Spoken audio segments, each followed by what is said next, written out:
Hello everyone, welcome to my YouTube channel English literature. आज के video का हम लोग का टॉपिक है रूम ऑफ वंस ओन, जो कि वर्जीनिया वुल्फ का वन ऑफ द फेमस एसे है। वीडियो शुरू करने से पहले अगर आपको अच्छा लगता है, आपका सिलेबस का है, तो प्लीज़ वीडियो को लाइक कीजिएगा, चैनल को सब्सक्राइब कीजिएगा, कमेंट करके बताइएगा वीडियो आपको कैसा लगा और आगे आपको कौन सी टॉपिक पे वीडियो चाहिए। वीडियो जो है काफ़ी इजी लैंग्वेज में है, तो आप ध्यान दीजिएगा, नॉर्मली आपको समझ में अच्छे से आ जाएगा। तो चलिए वीडियो शुरू करते हैं। A room of one's own is an essay, एक एसे है रिटन बाय वर्जीनिया वुल्फ, जिसको वर्जीनिया वुल्फ के द्वारा लिखा गया है, पब्लिश्ड इन 1929, और इसको पब्लिश किया गया था 1929 में। Virginia Woolf is known as one of the most important female author, one of the most female author के इंपॉर्टेंट फीमेल ऑथर के रूप में जानी जाती है ऑफ द 20th सेंचुरी, मतलब 20th सेंचुरी की फीमेल ऑथर के रूप में जानी जाती है। The essay was based on 2 lecture, जो ये प्रेजेंट एसे है हम लोग का, वो 2 लेक्चर पे बेस्ड है, गिवन बाय द ऑथर, जो कि वर्जीनिया वुल्फ के द्वारा दिया गया था इन 1928 में एट न्यूनहम कॉलेज एंड गिरटन कॉलेज। न्यूनहम और गिरटन कॉलेज में दिया गया था। The first 2 college for women, women के लिए पहला 2 कॉलेज था स्कॉलर, वुमेन विद्वानों के लिए, on the subject of women and fiction, women और फिक्शन के सब्जेक्ट पे ये लेक्चर दिया गया था। हर थेसिस यानी उनका जो निबंध है, is that A women need, एक वुमेन नीड के बारे में है कि वुमेन की आवश्यकताएं क्या है, जरूरत क्या है। Money and a room of her own if she is write fiction, उनका कहना है कि एक और मतलब एक औरत का जो नीड होता है, मनी होता है और एक रूम होता है खुद का, मतलब एक औरत के पास मनी होना चाहिए, पैसा होना चाहिए, और एक उसका खुद का रूम होना चाहिए। इफ सी राइट फिक्शन, अगर वो राइट फिक्शन लिखती है, उपन्यास लिखती है, तो she will now try to show how she has come to this conclusion. अब इस एसे के थ्रू वो समझाने की कोशिश करती है कि इस कंक्लूजन पे वो कैसे आई। The name of this narrator, अब इस कहानी में जो वक्ता है, जो मतलब कैरेक्टर है, उसका नाम इज अनइम्पॉर्टेंट, नाम इम्पॉर्टेंट नहीं है, since the represents every women, बल्कि ये रिप्रेजेंट करता है लगभग सभी औरतों को। The narrator begins bye narrating her day, narrator जो है अपनी दिन की शुरुआत करता है एट ए कॉलेज, एक कॉलेज से, ऑफ द फिक्शनल यूनिवर्सिटी। ये एक फिक्शनल कहानी है, मतलब नॉर्मली वर्जीनिया वुल्फ स्टोरी सुना रही है, एक फिक्शनल यूनिवर्सिटी है, काल्पनिक यूनिवर्सिटी, ऑक्सीब्रिज। ऑक्सीब्रिज वो यूनिवर्सिटी का नाम बताती है अपने लेक्चर में। एक combination of Oxford and Cambridge, Oxford और कॉम्ब्रिज के कॉम्बिनेशन से बनाई university. Trying to compose her lecture, मतलब एक जो औरत रहती है, वुमेन रहती है, वो अपने लेक्चर को कंपोज करने की कोशिश कर रही होती। She seizes upon some important thought, उनके माइंड में ढेर सारा इंपॉर्टेंट थॉट चल रहा होता है।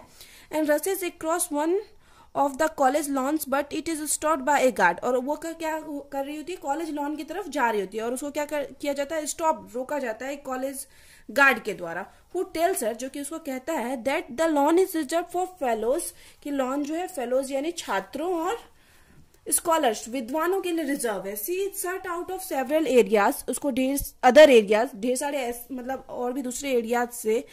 इन the same way before going to lunch party, lunch party में जाने से पहले सेम इसी तरीके से उनको ढेर सारे एरिया से ऐसे बाहर निकाल दिया गया था, ये बोल के कि ये मेन के लिए, स्कॉलर्स के लिए ऑलरेडी पहले से, मतलब उन लोग के लिए है। Where she is surprised by the bright conversation of the man and women, वहां पे लंच पार्टी में क्या होती है, वो मैन और वुमेन का कन्वर्सेशन सुनती है और उसे बहुत ज्यादा सरप्राइज, आश्चर्यचकित होती है। Let us see eat dinner at fictional women's college Fernham जो वुमेन कॉलेज है उसमें वो डिनर करती है।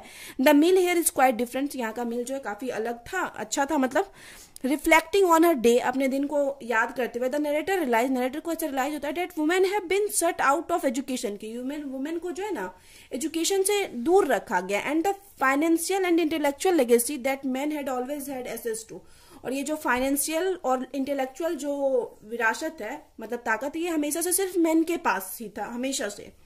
द नेक्स्ट डे, अब नेक्स्ट डे की बात की गई, अगले दिन की। The narrator goes to the British Library, narrator जो है ब्रिटिश लाइब्रेरी जाती है, एंड फाइंड दैट, और पाती है कि it is a masculine institution, ये एक मर्दाना, मतलब मैस्कुलिन यानी होता है नॉर्मली पुरुषों का इंस्टीट्यूशन है। There are shelves of writing by men about women, यहाँ पे मतलब सेल्फ्स मतलब ढेर सारे रैक है या सेल्फ्स है जो कि राइटिंग है मेन का अबाउट वुमेन, मतलब वुमेन के बारे में भी सिर्फ मेन ही लिखे हुए हैं। मतलब वहाँ लाइब्रेरी में जितनी भी बुक थी सिर्फ मेन के, मतलब सिर्फ आदमियों के द्वारा लिखा हुआ था, कोई भी वुमेन के बारे में के द्वारा नहीं लिखा गया था, और वुमेन के बारे में भी सिर्फ आदमी ही बात किए हुए थे अपनी राइटिंग में। सी थ्योराइज दैट, वह मानती है, वुमेन हैव ए मिरर, की वुमेन एक मिरर है, in which man have always seen themselves, जिसमें आदमी जो होता है, एक मैन खुद को देखता है, in large in strength and that man have used air lecture, मतलब खुद को वो जो मिरर, मतलब एक औरत जो मिरर होती है उसमें एक आदमी खुद को देखता है और खुद को बड़ा महसूस करता है, ताकतवर महसूस करता है. That men have used their literature and scholar to affirm the inferiority of women, और वुमेन को कहीं ना कहीं छोटा दिखाता है अपने लिटरेचर के थ्रू, हीन दिखाता है. Mostly to protect their own superiority, अपनी श्रेष्ठता की रक्षा करने के लिए वुमेन को छोटा दिखाता है अपने राइटिंग के through. Looking back on the legacy of women writers की विरासत के बारे में बात करते हुए वे कहती है, the narrator find that, narrator ऐसा पाती है, there is hardly any information about the average women life, कि यहाँ पे एवरेज वुमेन लाइफ के बारे में शायद ही कोई इन्फॉर्मेशन होगी. व्हाट सी डिड, वह क्या करती है, व्हाट सी लाइक्ड, उसे क्या पसंद है, एंड सो ऑन, ऐसी सब चीजों के बारे में इन्फॉर्मेशन बिल्कुल नहीं थी. So she invents the story of William Shakespeare sister, William Shakespeare की सिस्टर की वो स्टोरी बनाती है, जूडिथ शेक्सपियर. ये जूडिथ शेक्सपियर विलियम शेक्सपियर की रिलेटिव सिस्टर नहीं रहती है, बल्कि ये एक फिक्शनल स्टोरी बनाती है, फिक्शनल सिचुएशन में फिक्शनल स्टोरी बनाती है कि विलियम शेक्सपियर की एक बहन है Judith Shakespeare, A women with potential and genius, मतलब एक वुमेन रहती है जिसके अंदर बहुत ज्यादा पोटेंशियल रहता है और काफी ज्यादा वो जीनियस रहती है, but who is never able to write, लेकिन वो कभी कुछ लिख नहीं पाती है. ए वर्ड एक शब्द भी नहीं लिख पाती है. And and up committing suicide, और अपना मतलब जिंदगी का लाइफ का अंत करती है सुसाइड करके, because of the way that society is structure against women, क्योंकि ये जो सोसाइटी जैसे मतलब औरतों के खिलाफ बनी हुई है, जिसमें औरतों को आगे बढ़ने नहीं दिया जाता है, इस वजह से वो सुसाइड कर लेती है, लेकिन एक वर्ड भी नहीं लिख पाई, जबकि उसके अंदर पोटेंशियल था और काफी जीनियस भी थी वो.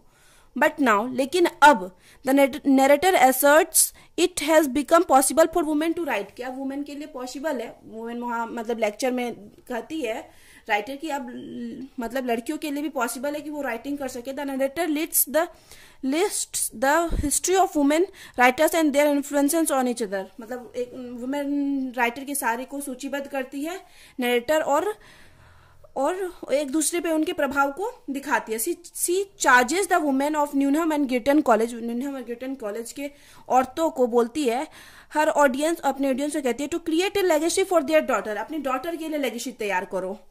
सी in concerns the image of Judith Shakespeare lying dead, वो मतलब जूडिथ शेक्सपियर के इमेज को दिखाती है जो कि मर चुकी है. Buried beneath the street of ब्रोफ ऑफ लंदन, जिसको कि लंदन की गलियों में दफना दिया गया, but says all is not lost for this tragic character, लेकिन वो अपना ट्रेजिक कैरेक्टर जूडिथ शेक्सपियर जो मर भी चुकी है, लेकिन मरने के बाद भी अपने ट्रेजिक कैरेक्टर को नहीं खोई है. Since poets never really die, क्योंकि पोएट कभी मरते नहीं है, but are reinterpreted and given life by others, बल्कि दूसरे की पुनर्व्याख्या करते हैं और दूसरे को लाइफ देते हैं पोएट अपनी पोएट्री के थ्रू.